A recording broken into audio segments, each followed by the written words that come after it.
এই কালি ও বাবা, আমাদের 3 বোনের মধ্যে তুমি কার ভাগ্যে ভাগ্যবান? কালি, লালি, ডালি, তোরা 3 মেয়েই আমার ভাগ্যলক্ষ্মী। না বাবা, আজ তোমাকে বলতেই হবে কে বেশি ভাগ্যবান। চল 3 রাস্তার মোড়ে গেলে তোরা এর উত্তর পেয়ে যাবি। চল বল তোরা কে কোন পথে যাবি। এই হলো 3 রাস্তার মোড়। এই পথে গেলে প্রচুর টাকা পাবি, তোদের সারা জীবনের অভাব মিটে যাবে। এই পথে গেলে একটা পরশ পাথর পাবি, যাকে সহজ সরল মনে স্পর্শ করে যা চাইবি তাই পাবি। আর এই পথে গেলে একটা অন্ধকে পাবি, যে আগে ওই টাকা আর পাথরের মালিক ছিল, এখন সবকিছু হারিয়েছে ভিখারি। বাবা, আমি এই পথে যাব, অনেক টাকা পেলে আমার সারা জীবনের চাহিদা মিটে যাবে। বাবা, আমি এই পথে যাব, পরশ পাথর পেলে আমি যা চাইবো তাই পাবো। যা লালি। বাবা, আমি এই পথে গিয়ে অন্ধ ভিখারির সাহারা হতে চাই। যা কালি। টাকার ব্যাগ, এত টাকা, আমি যাই। এই দাঁড়াও, এই টাকা এখন সরকারের আন্ডারে। এই টাকা চুরি করার অপরাধে আমি তোমাকে অ্যারেস্ট করলাম। পরশ পাথর, পরশ পাথর ছুঁয়ে পরীক্ষা করে দেখি আমি যা চাইবো তা পাই কিনা। পরশ পাথর, আমাকে সবার সেরা সুন্দরী করে দাও। এই কি, আমি কালো কুৎসিত হয়ে গেলাম কেন? না, মুখটা ঢাকিয়ে ওদের কাছে গিয়ে পরশ পাথর দিয়ে ওদের অবস্থাও আমার মতো করবো। এই তো অন্ধ ভিখারি, আস্তে পড়ে যাবে। কে তুমি? একটা অন্ধ অসহায় মানুষের হাত ধরলে? আমি তোমার বউ হয়ে সারা জীবনের সাহারা হতে চাই। বাবা, আমাকে বাঁচাও, পুলিশ নিয়ে যাচ্ছে।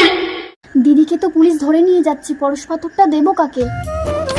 আরে রাজকুমার, আপনি এতদিন অন্ধ হয়ে কোথায় গেছিলেন? আমরা এতদিন আপনার টাকা সুরক্ষিত রেখেছি। এই নিন আপনার টাকা। এই চলো। দাঁড়ান, আমার টাকা যখন পেয়ে গেছি ওকে আপনি ছেড়ে দিন। কালী তো রাজকুমারকে বিয়ে করেছে, ওকে পরশ পাথর দিয়ে কালো কুৎসিত করে রাজকুমারকে আমি নিয়ে নেব।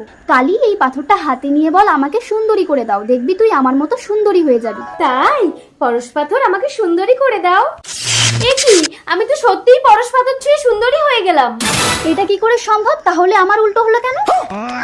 এই পরশ পাথর আমার, মন সহজ সরল না হলে উল্টো কাজ হবে। পরশ পাথর, আমাকে দৃষ্টি দাও, আমি সব দেখতে পাচ্ছি। রাজকুমার, আমি তোমার বউ। আমি টাকা, পাথর, সুন্দরী বউ সব পেলাম। আমি বড় ভাগ্যবান। ডালি, লালি, এবার বুঝতে পারলি তো কে বেশি ভাগ্যবান?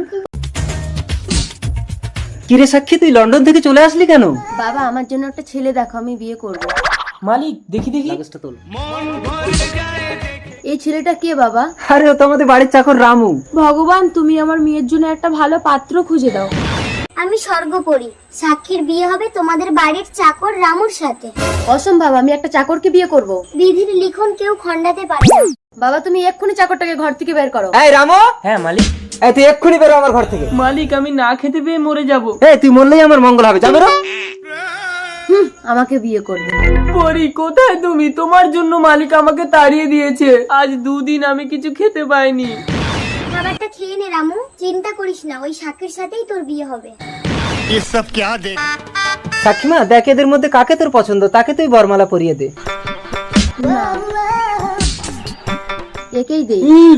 বাবা, এরা তো জম্বি হয়ে গেছে। তুই চলে আয়, তোকে কামড়ে দিলে তুই জম্বি হয়ে যাবি।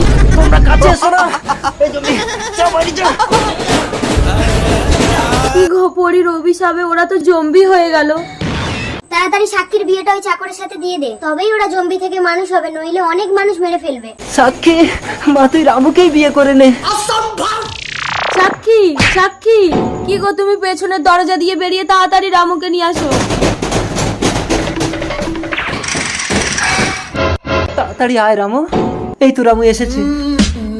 সাক্ষী, দাঁড়াও, রামু এই বাড়ির চাকর না, তোর বাবা ছিল এই বাড়ির চাকর। ছোটবেলায় রামুর বিধবা মাকে মেরে দিয়ে এই বাড়ির মালিক হয়েছে, আর আমি সেই বিধবার আত্মা। বাবা, তুমি এত বড় বেঈমান। মা তুই আমাকে ক্ষমা করে দে, তোর মায়ের কথায় আমি এসব করেছি। ছি মা। রামু, আজ থেকে তুমি এই বাড়ির মালিক। আর আমি এ বাড়ির চাকর। তারপর পুরীর আশীর্বাদে জম্বিগুলো মানুষ হলো। বাবা, তোমার এত বড় 2টো মেয়ে থাকতে তুমি আবার বিয়ে করে আসলে? কি করব, তোদের মা তো আমাকে একটা ছেলে সন্তান না দিয়েই মরে গেল। আমার এই বিশাল সম্পত্তি কে সামলাবে? কেন, আমরা 2 বোন সামলাবো, বল জ্যোতি। না, তোরা বিয়ে করে স্বামীর ঘরে গিয়ে সংসার করবি। এই চলো ডলি। শোন জ্যোতি, বাবা যখন বেরিয়ে যাবে তখন সৎমাকে করে দেবো, নইলে একটা সৎ ভাই হয়ে গেলে বাবা কিন্তু আর আমাদের দেখবে না। ভালো হবে, একটা ভাই হলে আমি নিয়ে খেলা করবো। এই বেশি বুঝিস, আমি যাই বলছি তাই শোন। এই প্রিয়া, জ্যোতি, আমি একটু বেরোচ্ছি, তোর নতুন মাকে দেখবি। এই যে মহারানী, পায়ের উপরে পা তুলে বসে আছো কেন? তোমাদের কি কাজ করতে হবে বলো, আমি করে দিচ্ছি। কাল সকালের মধ্যে দেশ ছেড়ে চলে যাবে, নাহলে করে দেবো। দিদি, বাবা বাবা না যেন জানতে পারি। কি ব্যাপার ডলি, এরা কিছু বলছিল তোমাকে? না না, ওরা আমাকে ভীষণ ভালোবাসে। আমিও তোমাকে ভীষণ ভালোবাসি ডলি, কথা দাও আমাকে ছেড়ে কোনোদিন যাবে না। কি হলো, চুপ করে আছো কেন? কথা দাও, নইলে আমি নিজেকে শেষ করে দেবো। আজকে কথা দিলাম আমি তোমাকে ছেড়ে যাব না। তার মানে আমাকে এক ঢিলে দুটো পাখি মারতে হবে। এই সৎ মাকে খতম করলে বাবাও মরবে, তখন সবকিছু আমাদের। ডলি ডলি ডলি ডলি ডলি, জ্যোতি তোর নতুন মাকে দেখেছিস? দিদি রাতে তোমার ঘরে ঢুকে নতুন মায়ের মুখ চেপে বের করে দিয়েছে। বাবা আমার ভুল হয়ে গেছে, আমাকে ক্ষমা করে দাও। এই বল তোর নতুন মা কোথায়? এতক্ষণ মরে গেছে, হাত পা বেঁধে নদীতে ফেলে দিয়েছিলাম। না ডলি, ডলি তুমি নদী থেকে উঠে এসো ডলি, আমার ডলি। দিদি বাবা তো পাগল হয়ে রাস্তায় ঘুরছে।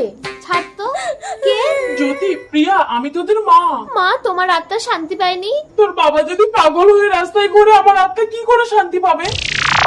দিদি দিদি ডক্টর। এটা ইন্টারনাল হ্যামারেজ, কোনো ওষুধে কাজ হবে না, ওর বাবাকে পেলে ঠিক হয়ে যাবে। তার মানে দিদি বাবাকে পেলে ভালো হয়ে যাবে, আর বাবা নতুন মাকে পেলে ভালো হয়ে যাবে। কিন্তু নতুন মা তো বেঁচে নেই। আত্মার দুনিয়ায় তোর নতুন মায়ের আত্মাকে তো দেখছি না জ্যোতি। তার মানে নতুন মা বেঁচে আছে? বাবা সেদিন তুমি আমাকে নদী থেকে তুলে কেন বাঁচিয়েছিলে? এখন আমি মানুষের কাছে এই সন্তানের কি পরিচয় দেব? যার পরিচয় সে খুঁজে নেবে মা। তুমি প্রতিদিন নিজের খাবারগুলো নিয়ে কোথায় যাও বাবা? ওই গাছতলায় একটা পাগলকে খাওয়াতে যাই। তোমাকে যেতে হবে না, দাও আমি দিয়ে আসছি। যাই মা, যা। খাবারটা খেয়ে নাও। ছোট মা তাড়াতাড়ি চলো। ছেড়ে দাও আমাকে। স্বামী বাড়ি চলো, প্রিয়া ভীষণ অসুস্থ। দিদি দিদি প্রিয়া, এবার আমার আত্মা শান্তি পেল।